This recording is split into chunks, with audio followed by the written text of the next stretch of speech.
오늘 전 읽으신 본문의 말씀을 가지고 신자의 책임, 형제 사랑하기를 계속하는 것. 신자에게 주어진 책임은 형제 사랑하기를 계속하는 것이라는 말씀입니다. 성경은 예수 그리스도께서 우리를 구원하셨을 뿐만 아니라 그 구원이라는 것을 영광스러운 모습으로 완성하기를 목적하고 계시는데, 그 완성에 있어서 가장 중요한 내용이 우리에게 책임이라는 것으로 주어져 있다라고 말합니다. 예수님이 우리를 구원하셨다. 예수님은 그 구원을 영광스러운 모습으로 완성하려 하시는데, 그 완성에 있어서 가장 중요한 내용이 우리에게 책임이라는 것으로 주어져 있다. 결론적으로 말씀드리면 오늘 제목처럼 신자에게 주어져 있는 책임, 형제 사랑하기를 계속하는 것, 그 책임을 다하는 모습을 이루어 나가면 창조의 완성이 이루어지게 된다라는 것입니다. 그리고 여기에서 책임이라는 것은 우리가 하는 선택에 부여되어져 있습니다. 우리에게 주어진 그 책임이라는 것은 우리가 어떠한 선택을 하느냐에 부여되어져 있다. 더 나아가 성경은 우리가 이 책임을 수행하게 하기 위해서 우리에게 자유를 주셨다라고 말합니다. 우리에게 이 책임을 수행하고 이 책임을 감당하게 하시기 위해서 우리에게 자유를 주셨다. 손해볼 자유, 양보할 자유, 사랑할 자유, 방탕할 자유가 아닙니다. 손해볼 자유요. 나는 내 선택에 의해 손해볼 수 있다, 양보할 수 있다, 사랑할 수 있다 라는 그 자유를 우리에게 부여해 주셨다라는 것입니다. 이에 대해 우리가 내 욕심에 휘둘리지 않고 오직 하나님의 뜻에 부합하는 선택만 하게 되었으면 좋겠다라는 생각을 합니다.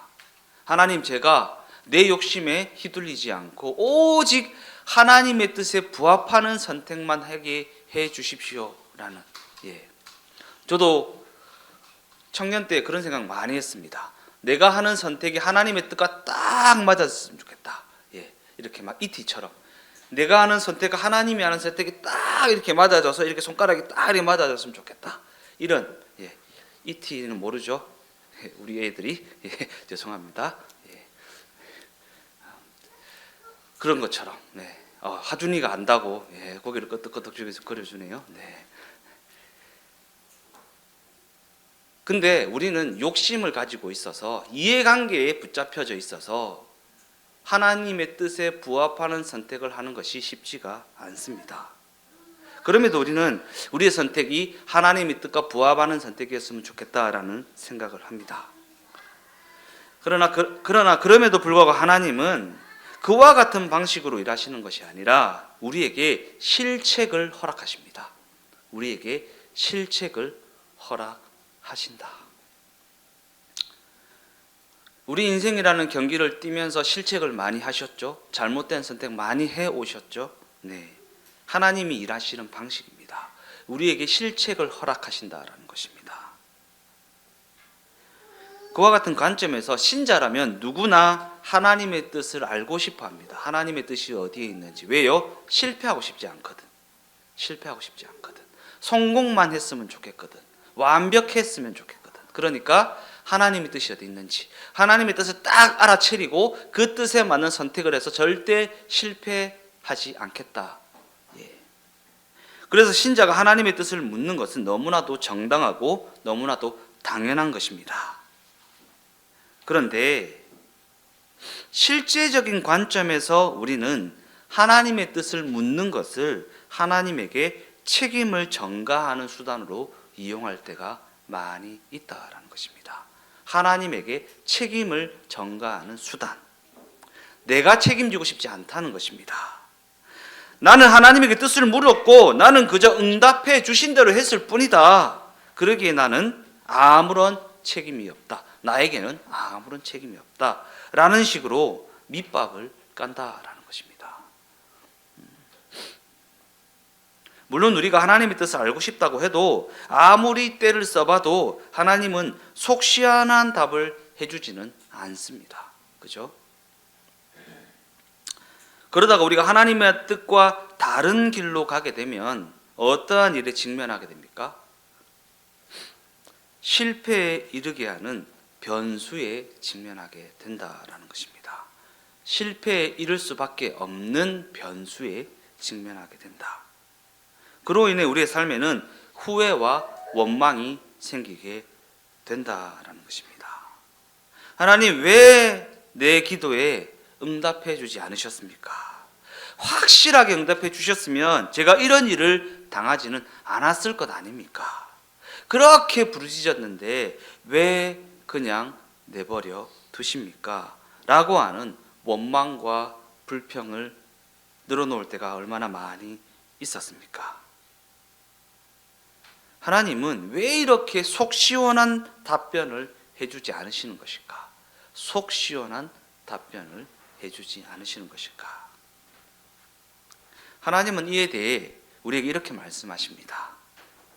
내가 너희를 구원하기 위하여 내 아들을 보냈고 인간의 몸을 입은 내 아들이 순환과 외면과 배반을 당하고 십자가에서 그 참혹한 비명을 질러대는 그 일을 내가 감수했다.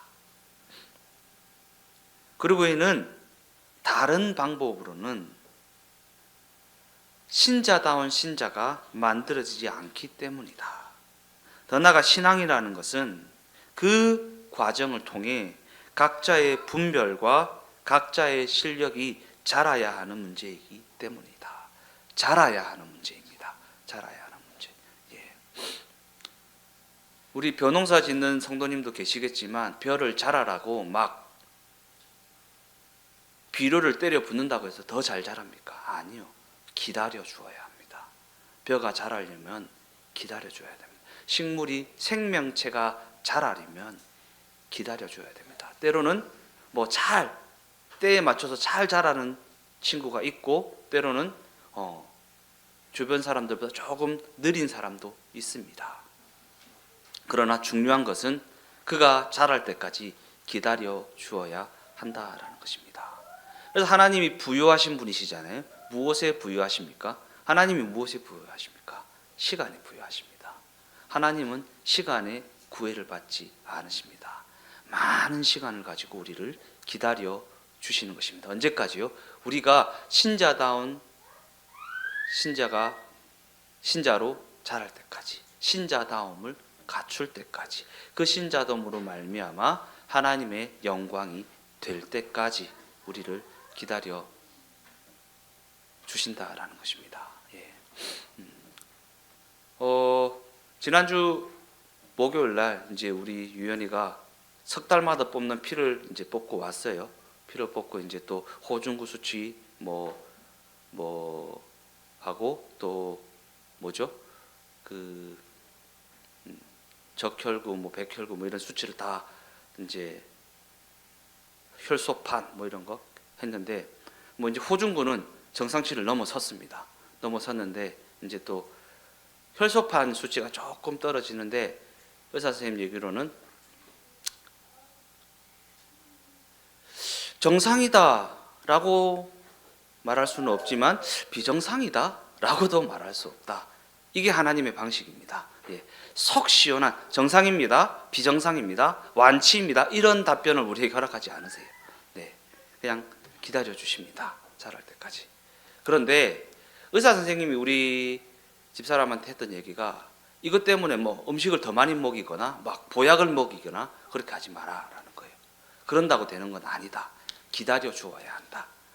그 수치가 올라올 때까지 그냥 정상적인 생활을 하며 기다려 주어야 하는 것이지, 그것을 올려볼 기라고 몸에 좋은 거 막 많이 먹이고 이러면 오히려 부작용에 부딪히게 된다라는 것입니다. 몸에 좀 그런 걸 때려 먹이는 걸 무슨 생각이라고 합니까? 신앙적인 용어로 인간적인 생각. 인간적인 생각 하지 말고 하나님의 섭리와 다스리심과 그 의도하심을 믿는 믿음으로 말미암아 기다려 주어라라는 것입니다. 그래서 이제 어떻게 해야 한다는 것입니까? 어떻게 해야 한다는 것인가? 하나님의 살아계심을 인정하고 그 의도하심에 순복하는 삶을 살아갈 것을 우리에게 요구하고 있다는 것입니다. 삶의 선택의 그 계산에 하나님의 살아계심을 좀 넣으라는 것입니다. 눈에 보이고 귀에 들고 손에 잡히는 그러한 것들만 가지고 계산 딱 떠들여서 이렇게 하면 이렇게 되겠다라는 식으로 삶을 살아갈 것이 아니라 하나님의 살아계심을 인정하고 그 의도하심에 순복하는 삶을 살아내라는 것입니다. 딱 계산이 정확하게 떨어져도 하나님이 간섭하시면 될 것도 안 되고 안 될 것도 되는 것이 신앙인들의 삶 아닙니까? 그러니까 하나님의 살아계심을 인정해라. 그리고 그 의도하심에 순복해라 라는 것입니다. 모든 것이 내 뜻과 맞아 떨어져도 하나님이 허락하지 않으시면 안 되는 것 아닙니까? 그리고 모든 것이 내 뜻과 맞지 않아도 하나님이 그렇게 하시겠다고 하면 그렇게 되는 거 아니겠습니까? 박영선 목사님이 그러셨어요. 아들이 목회자가 되는 게 정말 싫었대요. 정말 싫었대요. 그런데 결국에는 아들이 목회자의 길을 가더랍니다. 그래서 하시는 말씀이 하나님이 그리 하시겠다는데 내가 뭐 어떻게 하냐. 하나님이 그리 하시겠다는데 내 삶의 여정이, 내 삶의 환경이, 내가 딛고 있는 이 자리가 마음에 들지 않을 때가 더 많이 있죠. 불평이 있고 원망이 있고 두려움이 있고 무서움이 있을 때가 더 많이 있잖아요. 그런데 하나님이 그렇게 이끌어 가신다는데 우리가 뭐라고 하시겠습니까? 그분이 창조주이시고 우리는 피조물인데 말입니다. 그 하나님의 살아계심을 인정하고 그 의도하심에 순복하는 삶을 살아내라는 요구를 하고 있다라는 것입니다. 그런 관점에서 성경은 우리에게 완벽을 요구하지는 않습니다. 완벽해야 된다라는 것을 요구하지 않습니다. 그저 그 자리에서 할 수 있는 것을 하라라고 요구합니다. 할 수 있는 것을 하라. 할 수 없는 것을 부러워하거나 그렇게 하지 말고 지금 할 수 있는 것을 하라. 예를 들면 성경은 우리가 윤리 도덕적 완벽을 갖추었다라는 것을 성경이 추구하는 온전함에 이르게 되었다라는 것으로 인정하지 않습니다. 윤리 도덕적 완벽함이 성경이 이야기하는 온전함이 아니다라는 것입니다. 왜 그렇습니까? 윤리 도덕성과 인간성이라는 것은 따로 놀 때가 너무나도 많이 있기 때문입니다. 윤리 도덕적 완벽과 인간성은 완전히 따로 놀 때가 너무나도 많이 있다라는 것입니다. 그래서 하나님은 우리로 하여금 직면한 그 현실에서 그 연약함을 가지고 실제로 살아보게 하시는 것입니다. 연약함을 가지고 실제로 살아보게 하신다. 후회와 원망으로 가득한 그 선택의 결과를 경험하게 하시고 그를 통해 스스로를 분별하게 하시고 비명을 지를 수밖에 없는 그 과정을 통해 우리 각 사람이 그의 자녀다움을 갖추어 나가게 하신다라는 것입니다. 그 연약함을 가지고 그 현실을 살아보게 하심으로 말미암아 이처럼 하나님이 우리를 만들어 가시는 그 방법에는 우리의 실력 없음이라는 그 연약함, 오해를 가지고 왔던 그 부끄러운 시간들, 그에 대한 구차한 변명들, 그 모든 실패의 시간까지도 모두 다 포함되어 있다라는 것입니다. 하나님이 우리를 만들어 가시는 방법의 말입니다. 하나님이 초능력을 빵 쏘아서 완벽한 사람으로 만들어 가시는 게 아니다라는 것입니다. 우리의 실력 없는 그 연약함, 그 오해를 가지고 살아왔던 그 부끄러운 시간들, 그에 대한 구차한 변명들, 그 모든 실패의 시간들이 하나님이 우리를 만들어 가시는 방법이라는 것입니다. 결국 무엇을 하시려고 그렇게까지 하시는 것일까? 무엇을 하시려고? 합력하여 선이 되는, 우리의 연약함과 우리의 부끄러움과 우리의 변명들과 우리의 그 모든 실패의 시간들도 합력하여 선이 되게 하시는 그 이유가 무엇인가? 성경은 우리에게 정답이 목적이라고 말하지 않습니다. 정답이 목적이라고 말하지 않습니다. 성경이 우리를 대하는 태도입니다. 정답이 목적이 아니다. 오답 지옥, 정답 천국, 이게 아닙니다. 정답이 목적이지 않습니다. 제가 양육 시간에 그런 얘기 했잖아요. 잔소리가 뭐냐? 잔소리가 뭐냐? 맞는 말을 기분 나쁘게 하는 게 잔소리다. 맞는 말을 기분 나쁘게 하는 게 잔소리다. 그러니까 내 가까이에 있는 내 배우자, 내 자녀, 내 부모에게 잔소리하지 말고 권면하시라. 권면하시라. 저 멀리 있는 인간관계에게는 권면하잖아요. 아이 괜찮습니다. 네. 혹시 물 한 잔 떠줄 수 있어요? 부탁 좀 드릴게요. 예. 근데 내 가까이 있는 자녀들은 하연아 물 한 잔 떠와. 이렇게 하죠. 예. 쟤는 나한테 물 떠주는 게 당연하다는 듯이. 예. 근데 바뀌어야 되지 않아요? 바뀌어야 되죠. 내가 가장 사랑하고 나에게 가장 가까이 있고 나에게 가장 소중한 그 친구한테. 예. 그래서 요즘에 그럽니다. 혹시 유연아 미안한데 아빠 뽀뽀 한번 해줄 수 있어? 이렇게 합니다. 예, 이렇게 합니다. 내 가족들에게, 내 배우자에게, 내 자녀들에게 그렇게 내 형제 사랑하기를 계속하라는 것처럼 그렇게 친절하고 배려 있고 따뜻하게 대하는 연습을 하셨으면 좋겠습니다. 왜냐하면 이게 성경이 우리를 대하는 태도이기 때문입니다. 성경은 우리에게 정답이 목적이라고 말하지 않는다. 정답이라는 것은 그저 우리에게 제시하는 하나의 방향성일 뿐이다. 방향성일 뿐이다. 물 뜨는 게 방향성이라면 그 방향성을 가지고 물을 떠오게 하는 길은 내가 만들어가는 것입니다. 물 한 잔 떠와! 이게 아니라 혹시 물 한 잔 떠줄 수 있어? 라는 길을 선택하는 것. 왜냐하면 이 방향성이라는 것이 우리에게 길을 알려주는 것은 아니기 때문입니다. 뭐로 가도 서울면 가면 된다? 아니요. 신자답게 서울을 가야 됩니다. 신자답게. 더 나아가 길이라는 것은 스스로가 실제로 걸어봐야 알 수 있는 것이기 때문입니다. 실제로 걸어봐야. 야, 물 한 잔 가져와! 라는 게 신속하고 효율적으로 물을 마실 수 있는 것일 수는 있겠지만 여러 가지 상처를 남기잖아요. 그러면 그 상처로 말미암아 부작용이 생기잖아요. 그 부작용을 경험하다 보면 그 길을 선택해서는 안 되는구나. 내 가족들에게 좀 더 친절하게 부탁해야 하는 것이구나. 그 길을 실제로 걸어봐야 그 길이 내 길이 될 수도 있다라는 것입니다.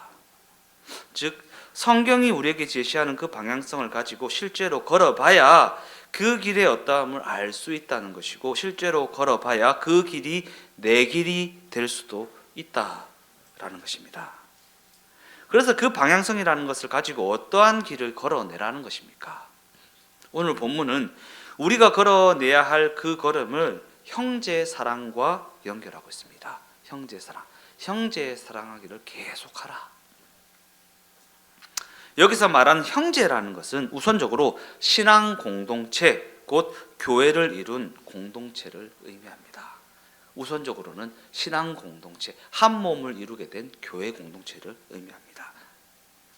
이는 형제 사랑이라는 말을 붙일 만한 교회 공동체를 이루는 것이 그만큼 어렵다라는 의미이기도 합니다. 형제 사랑이라는 말을 붙일 만한 교회 공동체를 이루어 나가기가 그리 쉽지가 않다라는 것입니다.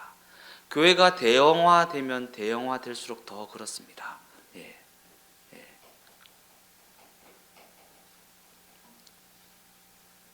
대형화되면 형제 사랑하기를 계속하라 그랬는데 우리 사촌 동생 우리 효준이 형 길람이랑 얘기하다가 그런 얘기를 하더라고요. 교회 한 몸을 이룬 교회라고 했는데 내 옆에 앉아서 예배 드리는 그 사람 난 누군지 모른다. 아파트 앞집에 사는 누군지 아나? 모른다. 우리 교회가 그렇다. 뭐 이런 얘기를 하더라고요. 그만큼 형제 사랑이라는 말을 붙일 만한 교회 공동체를 이루어 나가는 것이 그만큼 어렵다. 이 시대적으로, 사회적으로 말입니다. 그리고 이는 바라보는 관점과 초점이 왜곡되어 있어서 그렇습니다. 즉 윤리 도덕적 완벽함이나 형통만을 추구하는 그와 같은 가치 기준이 형제 사랑이라는 말을 붙일 만한 교회 공동체를 이루는 것을 방해하고 있다라는 것이죠. 윤리 도덕적 완벽함이요. 저 사람 안수 집사가 왜 저래? 저 사람 장로가 왜 저래? 뭐 이런 윤리 도덕적 완벽함을 추구하는 성향, 아니면 형통만을 추구하는 성향. 다른 사람 모르겠고 내만 복 받으면 돼. 내만 복 받으면 돼. 내 문제만 해결하면 돼. 내 기도만 응답하면 돼. 라는 식으로 말입니다. 그러한 윤리 도덕적 완벽함이나 형통만을 추구하는 그와 같은 가치 기준이 형제 사랑이라는 말을 붙일 만한 교회 공동체를 만들어 나가는 것을 방해하고 있다라는 것입니다. 교회는 그저 교회일 뿐이지 거기서 뭐 선한 것이 나냐? 여기 사람들에게 뭘 기대할 것이 있다고 내 속 얘기까지 꺼내가면서 이 사람들과의 관계를 깊은 관계로 발전시켜 나가겠냐?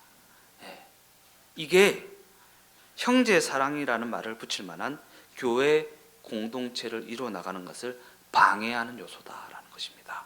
교회는 그저 예배만 드리고 오면 되지 뭐 교회에서 모임을 하고 수련회를 하고 기도회를 하냐? 뭐 이런 식으로 말입니다.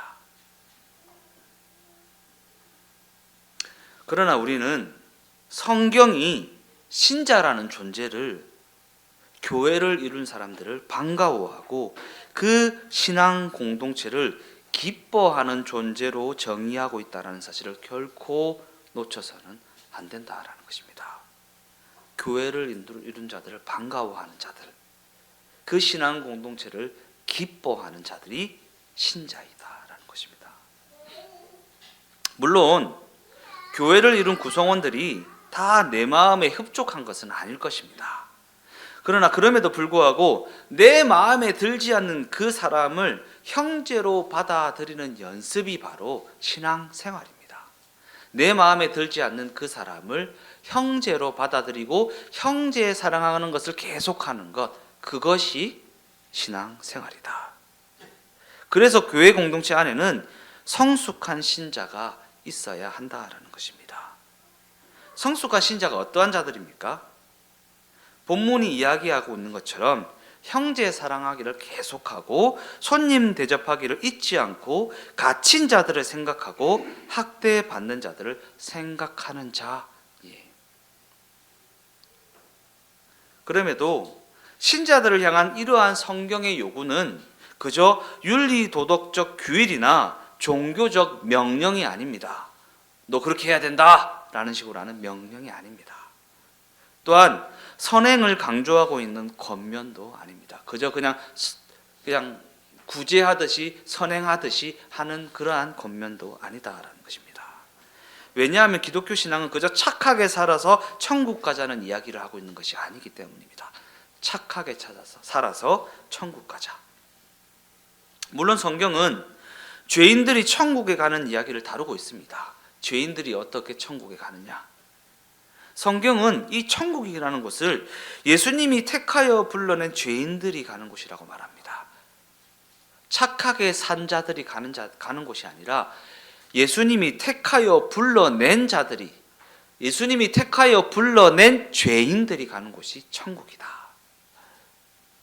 그러한 관점에서 세상적인 기준으로 볼 때, 윤리 도덕적 기준으로 볼 때 신자라는 존재는 그 실력이 한참 미달이 되는 사람일 수도 있습니다. 세상적인 기준에서 가진 것이 없고 실력이 없고 보잘것없는 사람일 수 있습니다. 윤리 도덕적 기준으로 볼 때 뭐 저런 사람이 예수 믿는 사람이래 라고 말할 수 있는 사람일 수도 있습니다. 그러나 그럼에도 불구하고 우리는 예수가 믿어졌냐 아니냐의 차이가 절대 포기할 수 없는 절대적 기준이라는 것을 결코 놓쳐서는 안 된다라는 것입니다. 예수가 믿어졌냐 안 믿어졌냐의 기준이 절대적 기준, 절대로 포기해서는 안 되는 기준이라는 것입니다. 그래서 예수가 믿어진 우리는 어떠한 선택을 해야 한다는 것입니까? 어떠한 선택을 해야 한다는 것인가? 성경은 우리 신자들에게 자신의 선택이 실패했다고 해서 뭔가 큰일이 나는 것은 아니다라고 말합니다. 내 선택이 실패한다고 해서 그 실패로 말미암아 내가 두려워하고 있는 그 무엇이 내게 임한다고 해서 큰일이 나는 것은 아니다. 무엇보다 우리가 그 실패를 통해 하나님의 뜻과 의도하심을 배우는 것이 중요하다. 그게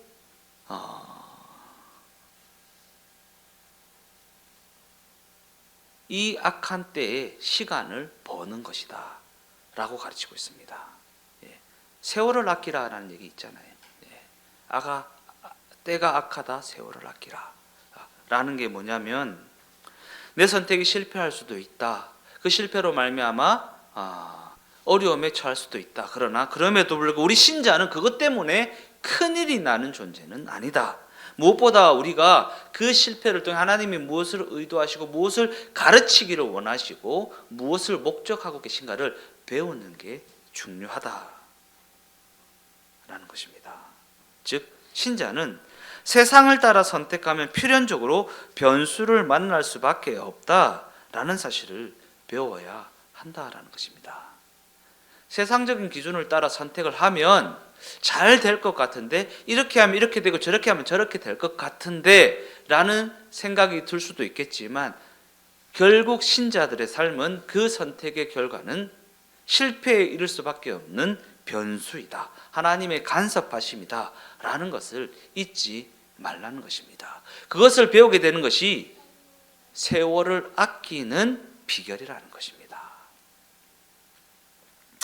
그럼에도 불구하고 우리는 자꾸 넘어집니다. 그럼에도 불구하고 우리는 자꾸 넘어진다. 왜 넘어집니까? 세상이 가진 힘이 두려워서 넘어집니다. 세상이 가진 힘이 두려워서. 그래서 오늘 본문 6절 말씀은 이렇게 우리에게 이야기하고 있습니다. 그러므로 우리가 담대히 말하되 주는 나를 돕는 이시니 내가 무서워하지 아니하겠노라. 사람이 내게 어찌하리요 하노라. 여기서 말하는 사람이 내게 어찌하리요에서의 사람이라는 것은 세상이 가진 힘으로 상징되어진 공포와 두려움을 일으키는 폭력이라는 것입니다. 세상이 가진 힘으로 상징되어진 공포와 두려움을 주는 폭력. 이 폭력이라는 것은 지식이 될 수도 있고요. 물질이 될 수도 있고요. 실력이 될 수도 있고요. 권력이 될 수도 있습니다.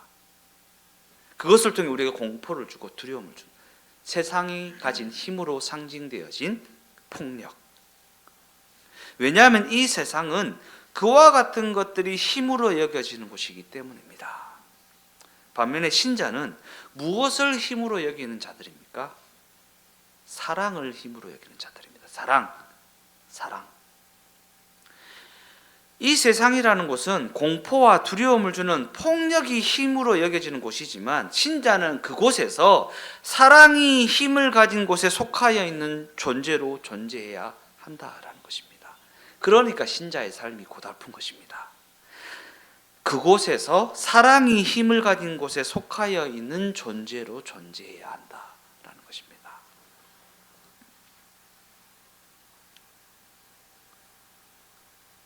우리가 현실의 삶에서 사람을 사귀어 나가다 보면 믿는 사람보다 안 믿는 사람이 훨씬 더 합리적이고 매력적으로 여겨질 때가 많이 있습니다. 제가 이제 군생활을 간부로 했잖아요. 간부로 군생활을 했는데 제가 5년 3개월 정도 군생활하면서 대대장님을 3명을 모셨어요. 대대장님이 이제 2년마다 바뀌니까 3명의 대대장님을 경험했는데 그 대대장님 중에 2명은 크리스천이었고 두 명은 투철한 불교 신자였습니다. 근데 내가 존경하는 분은 불교 신자예요. 네, 불교 신자예요. 우리 예수 믿는 사람들이 참 군인답지 못할 때가 많이 있더라고요. 그래서 제가 존경하는 분은 불교 신자 대대장님입니다. 이처럼 믿는 사람보다 안 믿는 사람이 현실의 삶에서는 훨씬 더 합리적이고 매력적일 때가 많이 있습니다. 말도 잘 통하는 것 같고, 흠이라면 예수 안 믿는 것이 흠이지 사람은 훨씬 더 훌륭하다 여겨질 때가 많이 있습니다. 믿는 사람들은 뭔가 꽉 막혀 있는 것 같고 뭔가 비효율적이고 뭔가 비호감입니다. 그런데 성경은 그런 그들이 예수가 믿어진 우리의 형제라고 말합니다. 그런 그들이 예수가 믿어진, 우리가 형제의 사랑하기를 계속해야 할 우리의 형제이다.